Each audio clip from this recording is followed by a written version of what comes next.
Very good morning. आपण थिओडलाइट सर्वे हा 2 नंबरचा जो टॉपिक आहे तो सध्या बघतो आहे. सो थिओडलाइट सर्वे हा टोटल 24 मार्काचा आहे टॉपिक. त्यामध्ये आपण जो मेजरमेंट ऑफ व्हर्टिकल अँगल आहे तिथपर्यंतचा पार्ट बघितलेला आहे. सो एक ओव्हरव्ह्यू म्हणून आपण काय काय बघितलेलं आहे या टॉपिकमध्ये आतापर्यंत ते थोडक्यात डिस्कस करूया. आपण थिओडलाइटचे टाइप्स बघितले, त्याच्यानंतर यूज ऑफ थिओडलाइट, त्याचे कंपोनंट पार्ट्स जे आहेत म्हणजे वेगवेगळे जे पार्ट आहेत थिओडलाइटचे त्याचा इन डिटेलमध्ये आपण स्टडी केलेला आहे. त्याच्यामध्ये ट्रान्झिट थिओडलाइट आणि नॉन ट्रान्झिट थिओडलाइट, व्हर्नियर थिओडलाइट, मायक्रोमीटर थिओडलाइट याचा आपण इन डिटेलमध्ये अभ्यास केलेला आहे. त्याच्यानंतर दुसऱ्या लेक्चरला बघितलं वेगवेगळ्या ज्या टर्म्स आहेत त्याच्यामध्ये स्विंगिंग आहे, ट्रान्झिटिंग, फेस लेफ्ट ऑब्झर्वेशन म्हणजे काय, फेस राईट ऑब्झर्वेशन म्हणजे काय, हे 2 नंबरच्या लेक्चरमध्ये आपण इन डिटेलमध्ये बघितलेलं आहे. त्याच्यानंतर बघितलं आपण फंडामेंटल ऍक्सिस ऑफ थिओडलाइट आणि त्याची रिलेशनशिप काय आहेत, म्हणजे कोणकोणत्या ऍक्सिस आहेत, महत्वाच्या ज्या लाईन्स आहेत ऍक्सिस किंवा फंडामेंटल लाईन्स ऑफ थिओडलाइट त्याच्यामध्ये आपण 5 महत्वाच्या लाईन्स बघितल्या. व्हर्टिकल ऍक्सिस, हॉरिझॉन्टल ऍक्सिस, त्याच्यानंतर ऍक्सिस ऑफ प्लेट लेवल बघितलं, त्याच्यानंतर लाईन ऑफ कॉलिमेशन बघितली. ओके. सो 5 महत्वाचे ऍक्सिस आणि त्याच्यामध्ये काय रिलेशनशिप पाहिजे, म्हणजे vertical axis should be perpendicular to horizontal axis, असे आपण 5 महत्वाचे रिलेशनशिप आहेत ते इन डिटेलमध्ये बघितलेले आहे. हा जो क्वेश्चन आहे तो सगळ्यात महत्वाचा आहे, फंडामेंटल ऍक्सिस ऑफ थिओडलाइट. याचा व्यवस्थित तुम्ही स्टडी केला तर तुम्हाला त्याचे पूर्ण मार्क मिळू शकतील, कारण या पॉइंटवरती 4 मार्काचा किंवा 6 मार्काचा एक हमखास क्वेश्चन असतो. सो ते आपण बघितलेलं आहे फंडामेंटल ऍक्सिस ऑफ थिओडलाइट या पॉइंटमध्ये. त्याच्यानंतर बघितलं आपण temporary adjustment of transit theodolite. Temporary adjustment मध्ये 3 ऍडजस्टमेंट बघितले आपण. पहिला आहे ते सेंटरिंग, लेवलिंग आणि इलिमिनेशन ऑफ पॅरलेक्स. जसं तुम्ही डम्पी लेवलमध्ये किंवा ऑटो लेवलमध्ये शिकलेला आहे, किंवा पहिला जो टॉपिक आहे आपला प्लेन टेबल सर्वे त्याच्यामध्ये temporary adjustment of plane table जसं बघितलेलं आहे, तसंच टेम्पररी ऍडजस्टमेंट ऑफ थिओडलाइट मध्ये आपण 3 ऍडजस्टमेंट बघितल्या. त्याला म्हणतोय आपण सेंटरिंग. सेंटरिंग म्हणजे इन्स्ट्रुमेंट जे आहे ते जो सिलेक्टेड ग्राउंड पॉइंट आहे त्याच्या एक्झॅक्टली बरोबर वरती इन्स्ट्रुमेंट सेट केले जाते, त्याला म्हणतोय आपण सेंटरिंग. लेवलिंग, आता लेवलिंग करण्यासाठी फुटस्क्रू जसं डम्पी लेवलमध्ये किंवा ऑटो लेवलमध्ये लेवलिंग करण्यासाठी फुटस्क्रू प्रोव्हाइड केलेले आहेत, तसेच फुटस्क्रू हे थिओडलाइटला प्रोव्हाइड केलेले आहेत. सो ती जी ऑपरेशन आहे त्याला म्हणतोय आपण लेवलिंग. आणि elimination of parallax. Okay. So तुम्ही बेसिक सर्वेमध्ये शिकलेला आहे. सो पॅरलेक्स म्हणजेच काय, it is an apparent image which are produced due to the lens. So टेलिस्कोपमध्ये लेन्स प्रोव्हाइड केलेला असतो, त्या लेन्सची जी काही अपिअरंट इमेज आहे ती इमेज ज्यावेळेला प्रोड्यूस होते त्यावेळेला पॅरलेक्स हा जो एरर आहे तो तयार होतोय. सो तो कसा रिमूव्ह करायचा ते तुम्ही बेसिक सर्वेमध्ये शिकलेला आहे. सो पॅरलेक्स रिमूव्ह करण्यासाठी 2 पद्धती आहेत. एक आहे ते फोकसिंग आयपीस, म्हणजे आयपीस जे आहे किंवा जिथून आपण बघतोय टेलिस्कोप मधून तो जो पार्ट आहे त्या ठिकाणी स्क्रू एक प्रोव्हाइड केलेला आहे. तो ज्यावेळेला क्लॉकवाईज किंवा काउंटर क्लॉकवाईज फिरवला जातोय त्यावेळेला आपण तो पॅरलेक्सचा एरर आहे तो रिमूव्ह करू शकतोय. त्याला म्हणतोय फोकसिंग द आयपीस और फोकसिंग द ऑब्जेक्टिव्ह. ऑब्जेक्टिव्हचा वापर करून सुद्धा आपण तो पॅरलेक्सचा एरर आहे तो रिमूव्ह करू शकतोय. Okay. So that is a part of the temporary adjustment. Temporary ऍडजस्टमेंटमध्ये सेंटरिंग बघितलं, लेवलिंग आणि इलिमिनेशन ऑफ पॅरलेक्स. सो हे आपण बघितलेलं आहे. त्याच्यानंतरच्या लेक्चरमध्ये आपण बघितलं ज्या कारणासाठी आपण थिओडलाइट वापरतोय ते ते जे काही कारण आहे ते म्हणजे हॉरिझॉन्टल अँगल मेजर करणे, व्हर्टिकल अँगल मेजर करणे किंवा वेगवेगळे अँगल जे मेजर करणे ते आपण बघितलं. So measurement of horizontal angle मध्ये आपण बघितलं वेगवेगळ्या मेथड्स आहेत. हॉरिझॉन्टल अँगल म्हणजे काय ते पहिल्यांदा आपण बघितलं हे शिकत असताना. So horizontal angle is an angle which is made by survey line, one survey line with another survey line. So that angle is known as horizontal angle. And the angle which exists in horizontal plane, जो horizontal plain वरती दोन सर्वे line angle करतात त्याला म्हणतोय आपण horizontal angle.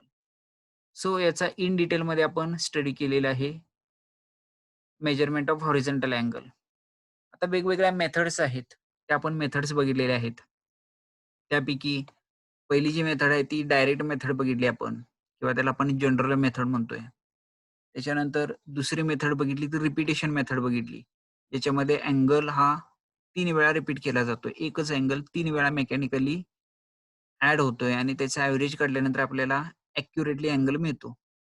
आणि तिसरी जी method आहे, ती मेथड आपण बघितली ती म्हणजे रिट्रेशन मेथड. सो रिट्रेशनमध्ये वेगवेगळे जे अँगल आहेत, a series of angle is measured in clockwise manner to the entire circle. So पूर्ण सर्कल कंप्लीट होईपर्यंत आपण अँगल मेजर केले आणि लास्टला जो काही अँगल असणार आहे, that angle should be 0 degree और 360 डिग्री. सो ते कंपेअर करून बघितलं. सो या वेगवेगळ्या मेथड्स आहेत मेजरमेंट ऑफ हॉरिझॉन्टल अँगलच्या. त्याच्यानंतर आपण शेवटच्या 2 लेक्चरमध्ये आपण बघितलं measurement of vertical angle. Okay. So vertical angle कसा मेजर करायचा? व्हर्टिकल अँगल मेजर करण्यासाठी व्हर्टिकल सर्कल प्रोव्हाईड केलेलं आहे. हे पण इन डिटेलमध्ये बघितलेलं आहे. आज आपल्याला बघायचं आहे याच्यानंतरचा जो पार्ट आहे. ओके. सो आजपर्यंत आपण लास्ट लेक्चरपर्यंत मेजरमेंट ऑफ व्हर्टिकल अँगल पर्यंत जे काही सगळे पॉइंट्स आहेत ते कव्हर केलेले आहेत. सो टाइप्स बघितल्या आपण, टेक्निकल टर्म्स बघितल्या, फंडामेंटल ॲक्सिस बघितले, टेम्पररी ॲडजस्टमेंट कशी करायची इन्स्ट्रुमेंटची. त्याच्यानंतर measurement of horizontal angle, horizontal angle कसा मेजर करायचा थिओडाइटचा वापर करून, हे आपण इन डिटेलमध्ये बघितलेलं आहे. त्याच्यानंतर शेवटच्या लेक्चरला आपण बघितलं how to measure vertical angle. Vertical प्लेनवरती जो अँगल आहे, सपोज आपल्याला बिल्डिंगच्या 2 लाईन आहेत, बिल्डिंगचा टॉप आहे आणि बॉटम आहे. त्याच्यामध्ये होणारा जो काही कोन आहे, तो जर आपल्याला मेजर करायचा आहे, किंवा समजा एक टॉवर आहे, इलेक्ट्रिक टॉवर आहे. त्या इलेक्ट्रिक टॉवरची उंची मेजर करायची आहे आपल्याला. जी काही हाईट आहे ती कॅल्क्युलेट करायची आहे. सो ती हाईट कॅल्क्युलेट करण्यासाठी आपल्याला अँगल मेजर करणं अत्यंत महत्त्वाचं आहे. जर आपल्याकडे अँगल असेल आणि हॉरिझॉन्टल डिस्टन्स एक असेल, तर आपण ट्रिग्नोमेट्रीचा वापर करून साइन, कॉस, टॅन, कॉट, सेक, कोसेक यापैकी योग्य तो फॉर्म्युला वापरून आपण बिल्डिंगची हाईट कॅल्क्युलेट करू शकतोय. सो ते आपण बघितलेलं आहे लास्ट लेक्चरपर्यंत. ओके. आज आपल्याला या लेक्चरमध्ये मॅग्नेटिक बेरिंग म्हणजे काय? प्रोलॉंगिंग स्ट्रेट लाईन कसं करायचं? थिओडाइटचा वापर करून, किंवा रेंजिंग कसं करतात? ऑफसेट कसा सेट करायचा? जे ऑफसेट तुम्ही बेसिक सर्व्हेमध्ये शिकलेले आहे. सो ऑफसेट सेट करण्यासाठी आपल्याकडं ओपन क्रॉसटॉप आहे किंवा फ्रेंच क्रॉसटॉप आहे. सो तो क्रॉसटॉप न वापरता थिओडाइटचा वापर करून आपण ऑफसेट कसा सेट करायचा? हे आपण या लेक्चरमध्ये शिकणार आहे. त्यापैकी आज आपण मॅग्नेटिक बेरिंग आणि प्रोलॉंगिंग स्ट्रेट लाईन हे तुम्हाला सिलेबसला आहे. ऑफसेट कसा सेट करायचा किंवा इतर जे ऑपरेशन आहेत त्या तुम्हाला डिग्री लेव्हलला आहेत. सो आता डिप्लोमा लेव्हलला फक्त तुम्हाला मॅग्नेटिक बेरिंग कसं मेजर करायचं, त्याच्यानंतर स्ट्रेट लाईन जी आहे ती पुढे कशी वाढवायची, ज्याला आपण म्हणतोय प्रोलॉंगिंग, ते आपण फक्त तुम्हाला मॅग्नेटिक बेरिंग आणि प्रोलॉंगिंग स्ट्रेट लाईन याचाच सिलेबस आहे डिप्लोमा लेव्हलला. सो या लेक्चरमध्ये आपण मॅग्नेटिक बेरिंग कसं मेजर करायचं आणि स्ट्रेट लाईन कशी प्रोलॉंग करायची हे आपण बघणार आहे. त्याच्यानंतर आपण थिओडाइट ट्रॅव्हर्सिंग नेक्स्ट लेक्चरमध्ये वन बाय वन जे राहिलेले रिमेनिंग पार्ट आहे ते बघणार आहे. So let's begin with the magnetic bearing of the line. Bearing म्हणजे काय सगळ्यांना माहित आहे. बेसिक सर्व्हेमध्ये बेरिंग किंवा फोर बेरिंग आणि बॅक बेरिंग शिकलेले आहे तुम्ही. So fore bearing and back bearing are the angles which are made by survey line with the magnetic north direction. Okay. So today we are going to measure how to measure the magnetic bearing of line. त्याच्यात आपल्याला bearing म्हणजे काय ते थोडंसं माहिती पाहिजे. Already तुम्ही याचा स्टडी केलेला आहे. So bearing is defined as the angle which made by survey line AB. See here, survey line AB is making certain angle with north direction. पृथ्वीचा जो काही नॉर्थ आहे, नॉर्थ आणि साऊथ पोल आहे किंवा कुठलीही मॅग्नेटिक निडल ज्या डिरेक्शनला rest होते त्याला आपण म्हणतोय नॉर्थ आणि south pole. So north direction ही काय असते, कुठल्याही पॉइंटला इंडिकेटर असते. ज्यावेळेला आपण बिल्डिंग प्लॅनिंग करतोय, बिल्डिंग प्लॅनिंगमध्ये किंवा कुठलेही मॅप तुम्ही जर बघितला तर त्या मॅपवरती नॉर्थ डिरेक्शन ही नेहमी मार्क केलेली असते.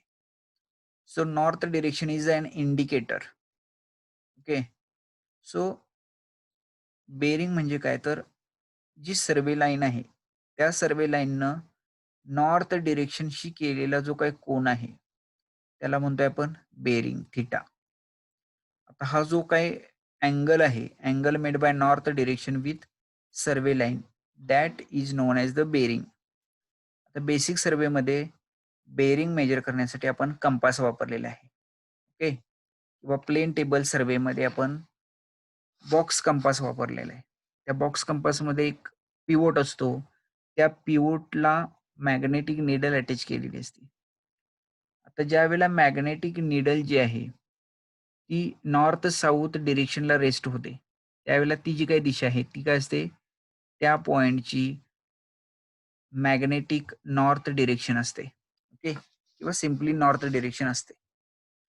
आता कंपासचा वापर करून तुम्ही बेसिक सर्वेमध्ये नॉर्थ डिरेक्शन किंवा हे बेरिंग मेजर केलेलं आहे, ज्याला आपण म्हणतोय फोर बेरिंग आणि back bearing. So fore bearing म्हणजेच काय, पुढच्या दिशेने तुम्ही मेजर करताय, त्याच्यामुळे ह्याला म्हणायचं फोर बेरिंग. सपोज बी या ठिकाणी कंपास सेट केलेला आहे आणि बी या ठिकाणी असणारी जी काही नॉर्थ डिरेक्शन आहे त्या नॉर्थ डिरेक्शननं ए या ठिकाणचा जो काही रेंजिंग रॉड बायसेट केल्यानंतर बॅक साईडला जो काही अँगल केलेला आहे त्याला म्हणतोय आपण बॅक बेरिंग.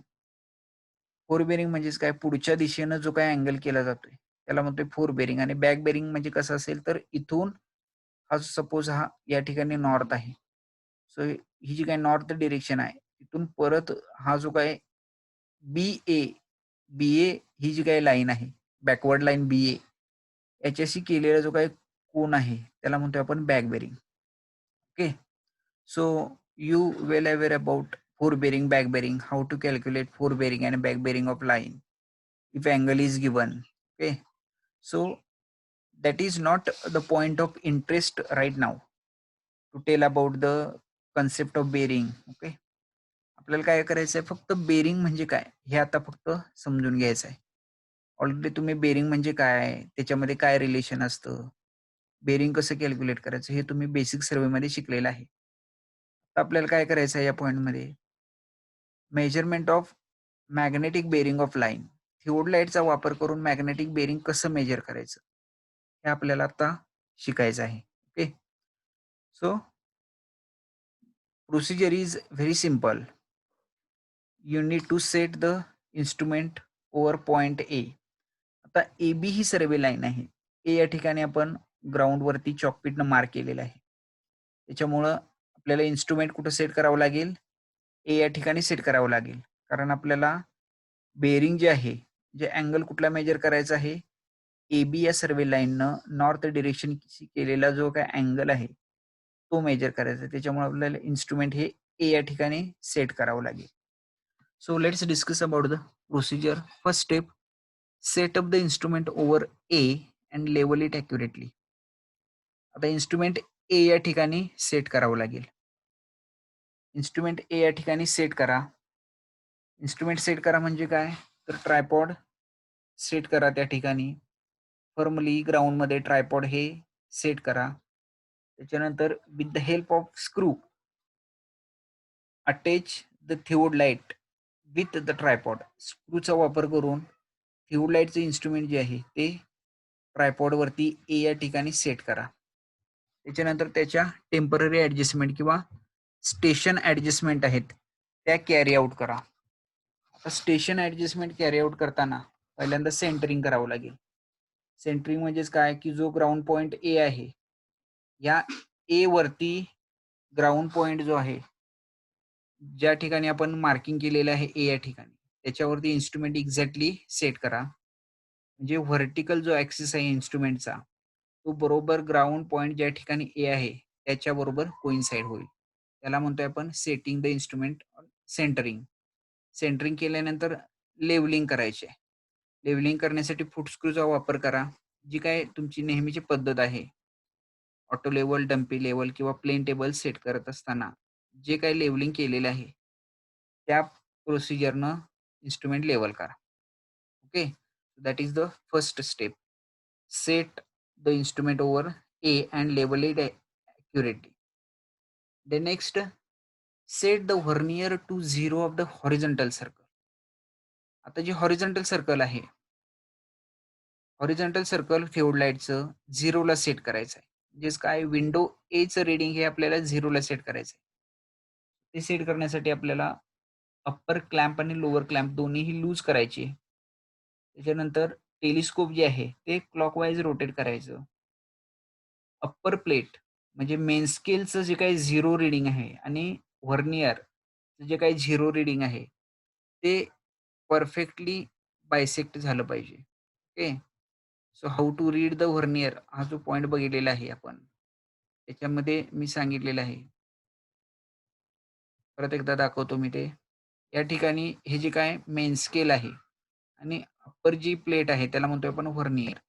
सो मेन स्केलवरचं 0 आणि व्हर्नियरवरचं 0 हे एकमेकाला काय करा, कोइन्साईड करा. अप्पर क्लॅम्प आणि लोअर क्लॅम्प लूज करून. त्याच्यानंतर ज्यावेळेला परफेक्टली ते कोइन्साईड होईल, त्यावेळेला अप्पर क्लॅम्प टाईट करायचं आहे. ओके. या ठिकाणी अप्पर क्लॅम्प टाईट करून मेन स्केल्स आणि व्हर्नियरचं 0 आहे ते परफेक्टली बायसेट करायचं आहे. त्याला म्हणतोय आपण setting the vernier to 0 reading. Horizontal सर्कलवरती जे काही रीडिंग आहे ते 0 आहे. आता काय करायचं next, release the magnetic needle and लूजन the lower clamp. आता थिओडलाइटचं जर आपण ऑब्झर्व्ह केलं थिओडलाइट, तर त्या ठिकाणी ज्या ठिकाणी ज्या ठिकाणी हॉरिझॉन्टल सर्कल आहे, त्याच्या बाजूलाच एक अटॅचमेंट असते. आता ही जी अटॅचमेंट आहे, ती अटॅचमेंट असेल, तरच आपण मॅग्नेटिक निडल त्या थिओडलाइटचा वापर करून मेजर करू शकतोय. आता ही अटॅचमेंट कुठे असते, ज्या ठिकाणी स्टँडर्ड आहे किंवा ए फ्रेम आहे, त्याच्या बाजूलाच एक कंपास, सर्क्युलर कंपास आहे, तो प्रोव्हाईड केलेला आहे इन्स्ट्रुमेंटला. तर तो सर्क्युलर कंपास कशासाठी प्रोव्हाईड केलाय, तर जी काही मॅग्नेटिक जी काही निडल आहे किंवा मॅग्नेटिक बेरिंग मेजर करण्यासाठी आपल्याला कंपासची गरज आहे. सो तो जो काही कंपास आहे, त्याची अटॅचमेंट त्या इन्स्ट्रुमेंटला प्रोव्हाईड केली असेल, तरच आपण मॅग्नेटिक बेरिंग मेजर करू शकतोय. So that attachment is very essential to record the bearing of instrument with the help of theodolite. So release the magnetic needle and loosen the lower clamp. ही जी attachment आहे, ती attachment ची जी काही magnetic needle आहे, ती magnetic needle काय करायची आहे, रिलीज करायची आहे. म्हणजेच काय, एक त्या ठिकाणी स्क्रू असतोय. अटॅचमेंटचा जो काही स्क्रू आहे, तो ज्यावेळेला आपण अनप्लग करतोय किंवा तो लूज करतोय, त्यावेळेला मॅग्नेटिक निडल ही फ्रीली रोटेट होते. आणि ज्यावेळेला नॉर्थ साऊथ पोल ज्या दिशेला असेल, त्या लोकेशनला, त्या दिशेमध्ये ती मॅग्नेटिक निडल ही रेस्ट होते.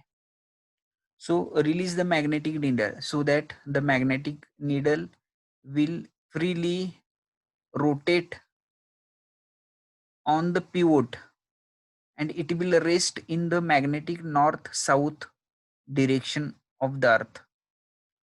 तर ज्यावेळेला ती मॅग्नेटिक निडल आपण रिलीज करतोय, त्यावेळेला काय करायचं आहे, लूजन द लोअर क्लॅम्प. त्यावेळेला लोअर क्लॅम्प लूज करायचा आहे, अप्पर क्लॅम्प फिक्स करायचा आहे. Okay. So that is the third step. The next one is the fourth, rotate the instrument till magnetic needle points to north.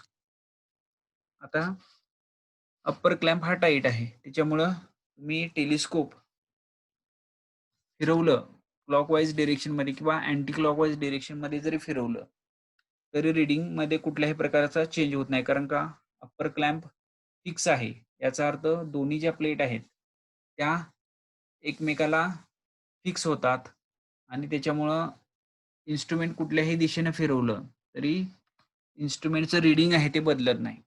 तर काय करायचं आहे, magnetic जी काही निडलची जी डिरेक्शन आहे त्याच्या डिरेक्शनमध्ये आपल्याला टेलिस्कोप रोटेट करायचा आहे. Rotate the instrument till magnetic needle points to north.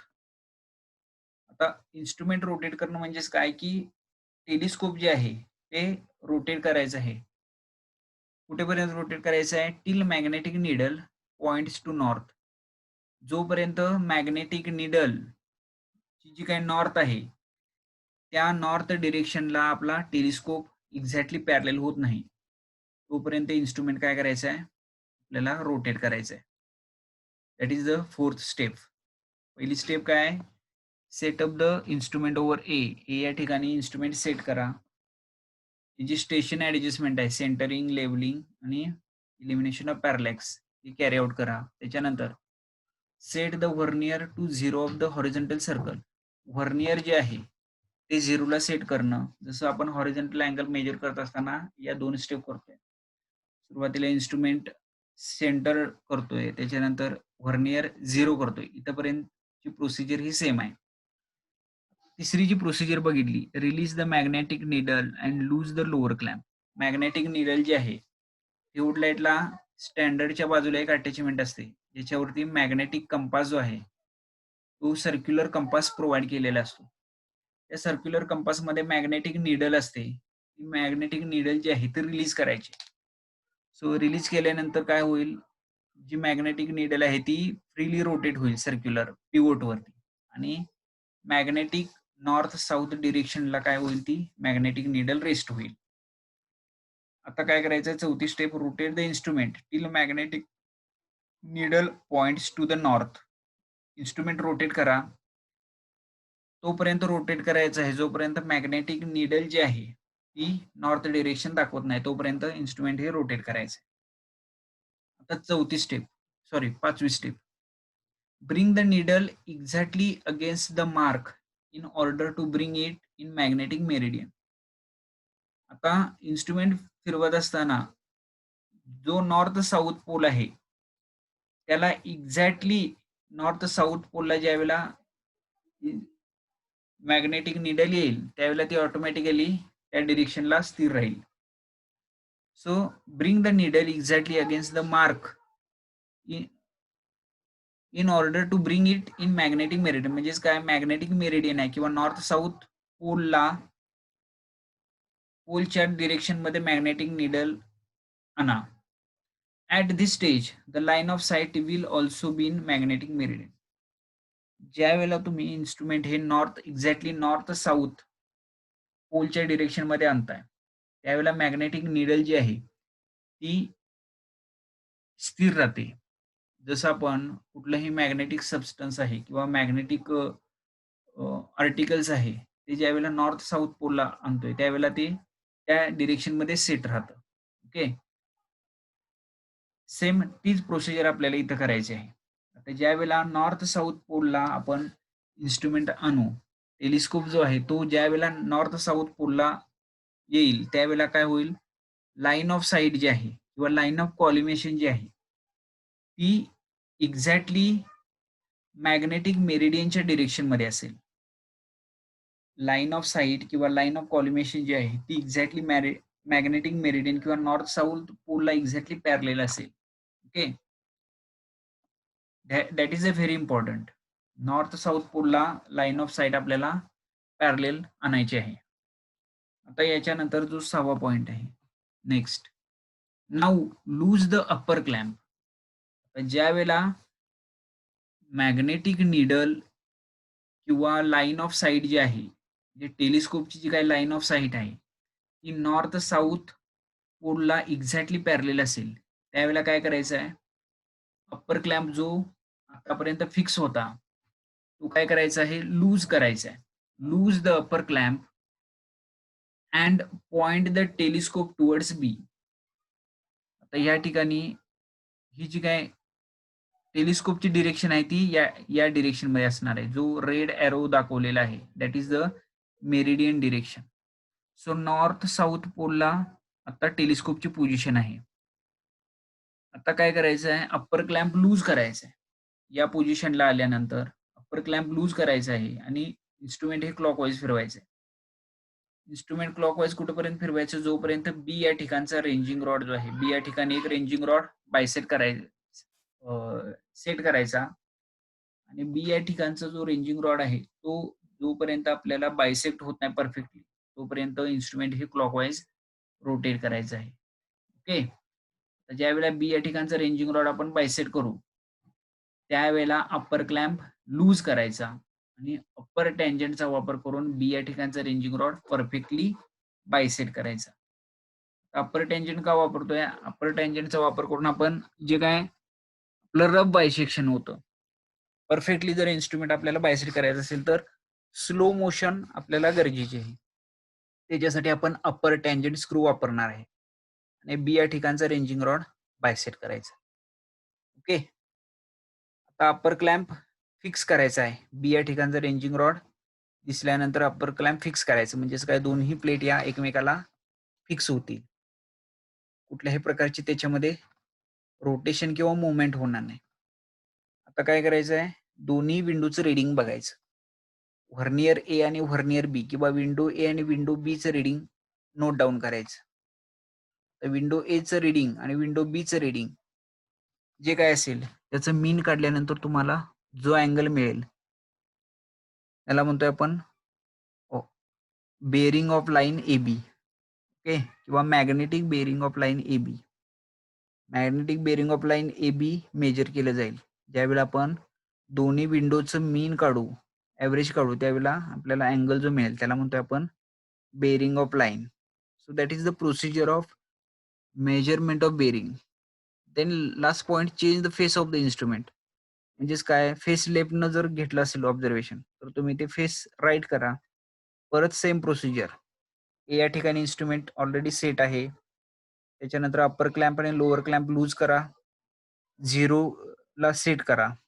Clockwise telescope फिरवून मेन स्केलचं 0 आणि व्हर्नियरचं 0 एक्झॅक्टली सेट करा. त्याच्यानंतर अप्पर क्लॅम्प फिक्स करा, लोअर क्लॅम्प टाईट करा आणि निडल जी आहे किंवा टेलिस्कोप जो आहे, तो नॉर्थ साऊथ लाईनला एक्झॅक्टली पॅरलल घ्या.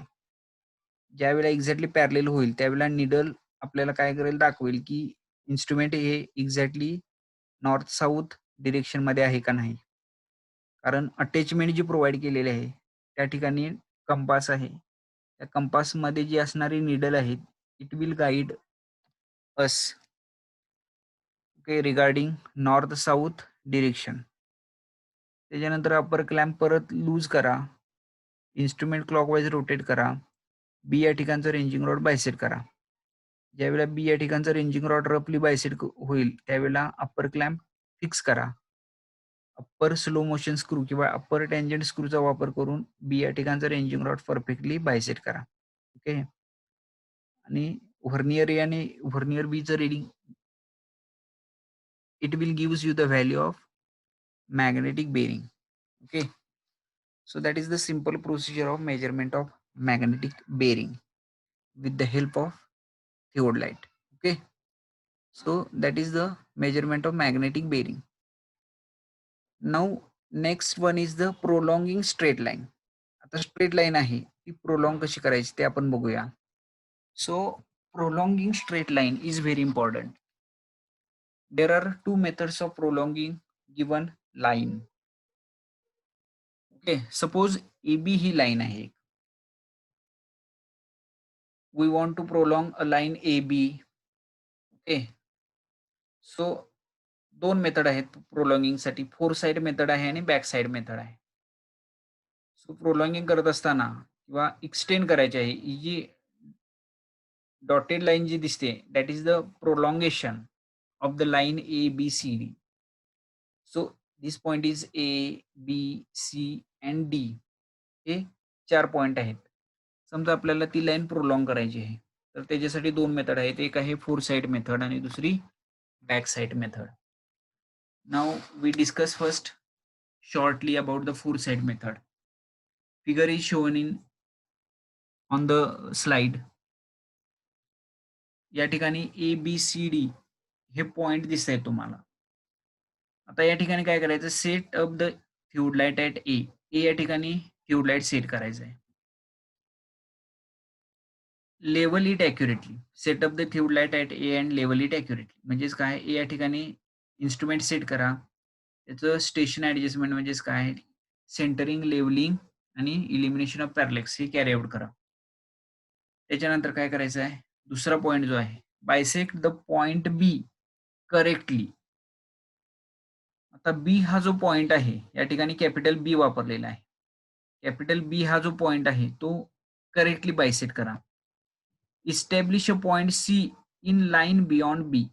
आता सी या ठिकाणी काय करायचं आहे, एक रेंजिंग रॉड पकडायचा आहे. आता रेंजिंग रॉड पकडल्यानंतर ज्या वेळेला आपण ए या ठिकाणाहून बघतोय, त्यावेळेला आपल्याला काय दिसतं, आयपीस मधून बघितल्यानंतर ही जी काही लाईन ऑफ साईट आहे ती दिसते. सो ए या ठिकाणचा जो काही सर्वेअर आहे तो सी ला काय करेल, गाईड करेल. जसं आपण रेंजिंग करतोय, रेंजिंग करत असताना जी 2 स्टेशन पॉइंट आहे, ए या ठिकाणचा जो काही सर्वेअर आहे तो सी या ठिकाणच्या स्टुडंटला किंवा सर्वेअरला सिग्नल देतोय. तसे सिग्नल आपल्याला द्यावे लागतील. आणि सी हा जो पॉइंट आहे तो बी नंतर जो पॉइंट सी आहे तो इस्टॅब्लिश करायचा आहे. ओके, म्हणजेच काय, बीसी ही लाईन काय झाली, इस्टॅब्लिश झाली. ए या ठिकाणी इन्स्ट्रुमेंट सेट केलेलं आहे हे लक्षात ठेवा. ए या ठिकाणी इन्स्ट्रुमेंट सेट केलेलं आहे, बी हा पॉइंट आपला फिक्स आहे. सो आता ए या ठिकाणी बघून, आयपीस मध्ये बघून टेलिस्कोपच्या, बी हा रेंजिंग रॉड आहे, बी या ठिकाणचा रेंजिंग रॉड आहे तो फिक्स आहे. आता आपल्याला सी या ठिकाणचा रेंजिंग रॉड फायनल करायचं आहे. म्हणजेच काय, बीसी ही लाईन आपल्याला तयार करायची आहे. आता जी लाईन एबीच्या डिरेक्शन मध्ये असेल किंवा लाईन मध्ये असेल. सो सी या ठिकाणचा जो काय सर्वेअर आहे तो काय करेल, रेंजिंग रॉड फिक्स करेल. सो सी काय करेल, ए या ठिकाणचा जो काय सर्वेअर आहे त्यानं दिलेले जे काही सिग्नल आहेत, हँड सिग्नल आहेत, ते फॉलो करून ग्राउंड पॉइंट जो आहे सी, जो एबीच्या लाईन मध्ये आहे तो मार्क करेल. ओके, या पद्धतीनं जे काय रेंजिंग केलं जाते त्याला म्हणतोय आपण four side method. Four side म्हणजेच काय, ए आपण पुढे पुढे पुढे पुढे पॉइंट जे आहेत, या लाईन मध्ये असणारे पॉइंट आहेत ते इस्टॅब्लिश करत गेलोय. फक्त या ठिकाणी एकदाच तुम्हाला इन्स्ट्रुमेंट या ठिकाणी ए ला सेट करायचं आहे थिओड लाईट. आणि सी, डी किंवा याच्यानंतर जे असणारे जे काही पॉइंट आहे up to Z, Z will be the last point. So A हा काय करेल, सिग्नल देईल, हँड सिग्नल देईल आणि सी, डी या ठिकाणी असणारे जे काही सर्वेअर आहेत ते हँड सिग्नल फॉलो करतील आणि ग्राउंड पॉइंट्स आहेत ते सुटेबल पॉइंटला लोकेट करतील. या ठिकाणी या मेथडला म्हणतोय आपण four side method. Okay, so that is the simple process of prolonging a straight line. Straight line आपल्याला पुढे वाढवायची आहे, जसं आपण रेंजिंग करतोय. सो रेंजिंग करणं आणि प्रोलॉंगिंग स्ट्रेट लाईन ही काय एकच प्रोसेस आहे. रेंजिंग मध्ये फक्त आपलं जे 2 पॉइंट स्टेशन पॉइंट आहेत ते फिक्स असतात आणि आपण मधले पॉइंट्स हे आपण एस्टॅब्लिश करतो जे त्या 2 स्टेशन पॉइंटच्या लाईन मध्ये असतील. त्याला आपण म्हणतोय रेंजिंग. पण प्रोलॉंगिंग मध्ये काय करतोय, एबी ही स्ट्रेट लाईन आहे आपली. आता याच्या पुढे आपल्याला एबीच्या लाईन मध्ये आपल्याला ही लाईन पुढे एक्सटेंड करायची आहे. सो ती जर एक्सटेंड करायची असेल तर त्या प्रोसेसला म्हणतोय आपण प्रोलॉंगिंग. प्रोलॉंगिंग करण्यासाठी ए या ठिकाणी इन्स्ट्रुमेंट सेट केलं आणि ए या ठिकाणी आयपीस मध्ये बघून, टेलिस्कोपच्या आयपीस मध्ये बघून सिग्नल्स दिले आपण. कोणत्या पॉइंटना, C, D, E, F, G up to Z. आणि हे जे सिग्नल आहेत ते सी या ठिकाणचे सर्वेअर आहेत किंवा डी या ठिकाणचा जो काही सर्वेअर आहे तो फॉलो करतोय. आणि ज्या वेळेला ए या ठिकाणचा जो काही सर्वेअर आहे तो आपल्याला ओकेचा सिग्नल जोपर्यंत देत नाही तोपर्यंत हे सिग्नल फॉलो करायचे आहे. आता या मेथडला फोर फोर साइड मेथड म्हणलेलं आहे. कारण का ए या ठिकाणी जो काही सर्व्हेअर आहे, तो फोर साइटचा वापर करतोय आणि सिग्नल देतोय. त्याच्यामुळे याला म्हणतो आपण four side method. So that is the simple process of prolonging straight line by four side method. आता दुसरी जी आहे ती बॅक साइड मेथड आहे. बॅक साइड मेथडची स्केच आहे, ती तुम्हाला स्लाइडवरती दिसते. या ठिकाणी पहिलं स्टेप आहे set up instrument at B and level it accurately. B या ठिकाणी इन्स्ट्रुमेंट सेट करा. लास्ट मेथडमध्ये फोर साइड मेथडमध्ये आपण ए या ठिकाणी इन्स्ट्रुमेंट सेट केलेलं होतं. तेच इन्स्ट्रुमेंट या मेथडमध्ये बी या ठिकाणी सेट केलं जाते. एक बॅक साइट ऑन ए. आता इन्स्ट्रुमेंटचं बॅक साइड घ्यायचं आहे म्हणजे पहिलं रीडिंग हे ए वरती घेतलं जाईल. म्हणजेच काय ए या ठिकाणचा जो सर्व्हेअर आहे, ए या ठिकाणचा सर्व्हेअर आहे, त्याला आधी बायसेट केलं जाईल. तो जो काही रेंजिंग रॉड आहे, तो बायसेट केला जाईल. त्याच्यानंतर tight the upper and lower clamp. तर दोन्ही क्लॅम्प हे फिक्स केले जातील. Transit the telescope. ट्रान्झिट म्हणजेच काय? सपोज आता बी या ठिकाणचा सर्व्हेअर आहे. सो तो इकडे बघतोय म्हणजेच काय? बीच्या मागे या ठिकाणी तो सर्व्हेअर उभा आहे आणि तो काय करतोय पहिल्यांदा ए या ठिकाणचा रेंजिंग रॉड बायसेक्ट करतोय. ओके. आता ए या ठिकाणचा रेंजिंग रॉड ज्यावेळेला बायसेक्ट होईल, त्यावेळेला बी या ठिकाणचा सर्व्हेअर काय करेल? हे इन्स्ट्रुमेंट आहे ते ट्रान्झिट करेल म्हणजे फक्त 180 डिग्रीमध्ये तो असं रोटेट करेल. 180 डिग्रीमध्ये रोटेट केल्यामुळं काय होईल? या ठिकाणी जो काय आयपीस असणार आहे, बीच्या या बाजूला जे आयपीस असणार आहे, माझा एरो जो दिसतोय, सुरुवातीला या ठिकाणी जो काही एरो असणार आहे, तो काय होईल? रिव्हर्स 180 डिग्रीमध्ये रोटेट केल्यामुळं आयपीस हे या बाजूला येईल, बीच्या या बाजूला येईल. 180 डिग्रीमध्ये ट्रान्झिट केल्यामुळं. आता काय होईल? जो काही सर्व्हेअर आहे त्याला या बाजूला यावं लागेल, कारण आयपीस इकडे आहे. आता transit the telescope and establish point C in line beyond B. आता इन्स्ट्रुमेंट ज्यावेळेला ट्रान्झिट केलं जाईल, त्यावेळेला सर्व्हेअरला इकडे यावं लागेल. आयपीस या बाजूला आहे. आता बी या ठिकाणचा सर्व्हेअर इथं उभा राहून, या बाजूला उभं राहून सी या ठिकाणच्या सर्व्हेअरला हँड सिग्नल देईल. हँड सिग्नल देईल म्हणजेच काय? सपोज सुरुवातीला जो काय सर्व्हेअर आहे, सी या ठिकाणचा सर्व्हेअर आहे, हा सी डॅश पोझिशनला असेल. आता सी डॅश पोझिशन आहे, पण एबीच्या लाईनमध्ये आहे का सी डॅश ही पोझिशन नाही. मग बी या ठिकाणचा जो काही सर्व्हेअर आहे, तो काय करेल? सी या ठिकाणच्या सर्व्हेअरला हँड सिग्नल दिलं म्हणजेच काय? सी डॅश हा याला इकडे यावं लागेल या दिशेला. ओके. ज्या दिशेला माझा एरो मूव्ह होतोय, इथून इकडे यावं लागेल. सो हा हँड सिग्नल जो आहे तो बी देईल. बी कुणाला हँड सिग्नल देणार? तर सी सी डॅश या ठिकाणी उभा असणारा जो काय सर्व्हेअर आहे त्याला देईल. आता सी डॅश मूव्ह कुठं होईल? सी या ठिकाणला मूव्ह होईल. ओके. आणि ही जी काही पॉइंट आहे तो फिक्स करेल. आता ए बीच्या लाईनमध्ये आता सी आला. सी डॅश ही पोझिशन रॉंग पोझिशन होती. पण हँड सिग्नल दिल्यामुळं सी या ठिकाणी ज्यावेळेला रेंजिंग रॉड आला त्याचा, त्यावेळेला बी ओकेचा सिग्नल याला देईल. याच्या आयपीसमध्ये बघून. ओके. टेलिस्कोपच्या आयपीसमध्ये बघून जोपर्यंत त्या लाईन ऑफ साइटच्या डिरेक्शनमध्ये सी व्हिजिबल होत नाही किंवा दिसत नाही, तोपर्यंत बी हा याला हँड सिग्नल देईल. तसंच डी या ठिकाणच्या रेंजिंग रॉड घेऊन असणारा जो काही सर्व्हेअर आहे, त्याला सुद्धा बी हा सिग्नल देईल. सो डी डॅश ही रॉंग पोझिशन आहे, बी ही करेक्ट पोझिशन आहे. म्हणजे जसं पुढे जाईल तसं जास्त शिफ्ट व्हावं लागेल. सो याप्रमाणे जे काही प्रोलॉंगिंग केलं जाते त्याला म्हणतोय prolonging by back side method. Okay. So that is a simple process of prolonging. Okay. So या मेथडमध्ये आपण बॅक साइडचा वापर करून म्हणजे सुरुवातीला काय केलं? बी या ठिकाणी इन्स्ट्रुमेंट सेट केलं.